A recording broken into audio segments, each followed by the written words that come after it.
एकदा उन्हाळा चालू झाला की आपल्या तोंडाची चव जात असते, जेवणाचा कंटाळा येत असतो आणि अशा वेळेस आपल्याला काहीतरी तोंडाची चव वाढवणारे, 2 घास जास्त जाणारे बनवायचं असतं रोजच्या जेवणामध्ये. रोजच्या जेवणामध्ये ना तसं म्हटलं तर पातळ भाजी, सुकी भाजी काय बनवायचा हा जर तुम्हाला प्रश्न पडत असेल तर आजची थाळी अगदी रोजच्या जेवणातलीच आहे. मस्त असा झणझणीत वांग्याचा रस्सा आहे, बटाट्याची भाजी, भाकरी, भात, तोंडी लावायला कांदा आणि कैरीचे काप. चला पटकन रेसिपीला सुरुवात करू.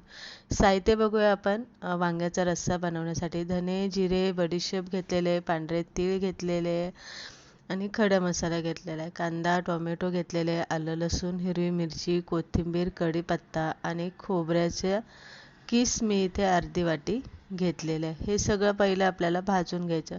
कोरडा मसाला जो असतो, खडा मसाला, तो आपल्याला यामध्ये भाजायचा आणि मग सगळ्यात शेवटी यामध्ये खोबऱ्याचा किस टाकायचा. आता मी खोबऱ्याचा किस करून काय घेतला आहे की तर कांदा टोमॅटो बरोबर सगळं एकत्र व्यवस्थित वाटता येतं किंवा चांगला भाजला जातो. खोबऱ्याचा किस मात्र आपल्याला चांगला असा भाजून घ्यायचा आहे, कच्चा वगैरे अजिबात ठेवायचा नाही.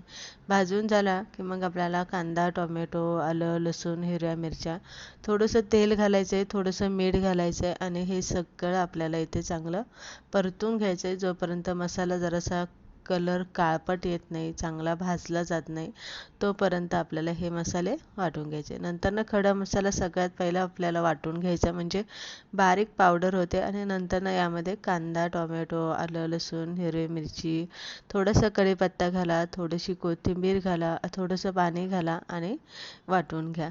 तर हा झाला आपला मसाला इथे वाटून झालेला आहे. इथे थोडंसं पाणी घेतलेलं आहे आणि चांगला बारीक वाटून घेतलेला आहे. मसाला आपला इथे बघू शकता व्यवस्थित वाटला गेलेला आहे. याच पद्धतीने बारीक वाटून घ्यायचा आहे. साईडला ठेवून घेऊया. वांगी इथे घेतलेले, काटेरी जी वांगी असतात ती घेतलेले, पाठीमागच्या देठाचं जी साल असते ती काढून घेतलेले, कारण काटे खूप होते. आता ही वांगी बनवताना आपल्याला भाजलेल्या शेंगदाण्याचा कूटसुद्धा आपल्याला इथे लागणार आहे, म्हणून मी इथे कूटसुद्धा घेतलेला आहे. वांगी पहिली आतून चांगली व्यवस्थित चिरून घ्यायची आहे. किडकीच आहे नाही आहे हे मात्र व्यवस्थित तपासून घ्या. आता वांगी आळणी असतात ही गोष्ट लक्षात ठेवा. मग अशा वेळेस काय करायचं आहे, हळद आणि मीठ एकत्र मिक्स करायचे आणि वांग्यामध्ये या पद्धतीने भरून वांगी जरासं हातावरती अशी गोल गोल फिरवायची, म्हणजे व्यवस्थित मुरलं जातं. पळीभर तेल घातलेले कढईमध्ये जिरी मोहरी घालायचं आहे. कांदा आपल्याला परतून घ्यायचा आहे आणि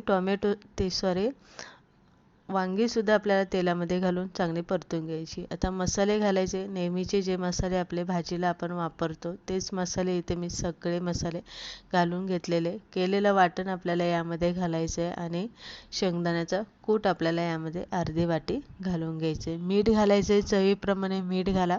व्यवस्थित वांगी मसाल्यामध्ये हलवून घ्या आणि झाकण ठेवून चांगलं तेल सुटेपर्यंत आपल्याला ही वांगी परतून घ्यायची, म्हणजे मसाला चांगला तेल सुटेपर्यंत परतून घ्यायचं. साधारणतः 10-1 मिनटं चांगलं असं वाफेवरती मसाला चांगला परतून घ्यायचा. वांगीसुद्धा शिजली जातात. नंतर सगळ्यात शेवटी यामध्ये आपल्याला पाणी घालायचं आहे. आता हा रस्सा आपल्याला भाकरीबरोबर सुद्धा खाता आला पाहिजे आणि भाताबरोबर सुद्धा आपल्याला हा खाता आला पाहिजे. त्या अंदाजानुसार तुम्ही इथे पाणी घालून झाकण ठेवा. 10 मिनटं शिजून घ्या बारीक गॅसवरती. वांगीसुद्धा शिजली जातात. रश्श्याला कलर तुम्ही इथे बघू शकताय छान आलेला आहे. वांग्याचा रस्सा आपला इथे बनून तयार झालेला आहे. आता बटाट्याची सुक्की भाजी बनवून घेऊ.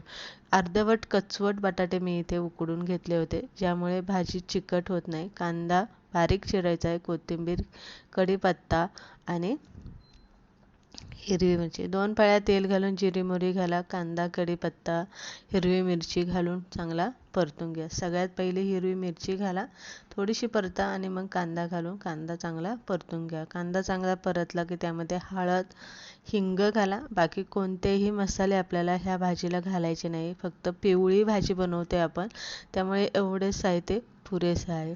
कोथिंबीर घालून घ्या आणि मग नंतर यामध्ये बटाटा घालून घ्या. बटाटा घातला की मीठ घाला आणि व्यवस्थित भाजी हलवून घ्या. हलवून घेतली की भाजी झाकण ठेवा आणि 5-6 मिनटं, किंमत कमी 6-7 मिनटं तरी वाफेवरती भाजी चांगली परतून घ्या. तर इथे तुम्ही बघू शकताय आपली जी भाजी आहे बटाट्याची पिवळी भाजी साधी, ती सुद्धा आपली इथे बनून तयार झालेली आहे. भाजी अजिबात चिकट झालेली नाही आहे, बघू शकता. नंतर भाकरी आपण इथे बनवून घेतोय. ज्वारीची भाकरी बनवते. उन्हाळा आहे, शक्यतो हलकं खायचं असतं आणि हलकंच पाणी प्यायचं असतं. तर इथे भाकरी तापवून घेतलेली तव्यावरती घालून पाणी लावून घ्यायचं. पाणी जरासं सुकलं की भाकरी उलटी करायची. दोन्ही साईडने व्यवस्थित भाजून घ्यायची आणि नंतरनं गॅसवरती भाकरी या पद्धतीने चांगली अशी खरपूस कुरकुरीत होईपर्यंत इथे भाजून घ्यायची. तर ही झाली आपली ज्वारीची भाकरी बनवून तयार झालेली आहे. आता भात आपण नेहमीप्रमाणे जसा कुकरला शिजवून घेतो, अगदी त्याच पद्धतीने मी इथे शिजवून घेतलेला आहे. फक्त कैरीचे जे काप आहे त्याला हळद, मीठ, तेल आणि लाल तिखट लावून जरासं असं मिक्स करून घेतलेलं आहे. मस्त असं झणझणीत वांग्याचा रस्सा, पिवळी बटाट्याची भाजी, गरमागरम भात, भाकरी, तोंडी लावायला कैरीचे काप आणि कांदा, अशा पद्धतीने आज आपण दुपारच्या जेवणामध्ये साधा सोपा मराठमोळी बेत इथे करून घेतलेला आहे. रेसिपी आवडली, लाईक शेअर नक्की करा.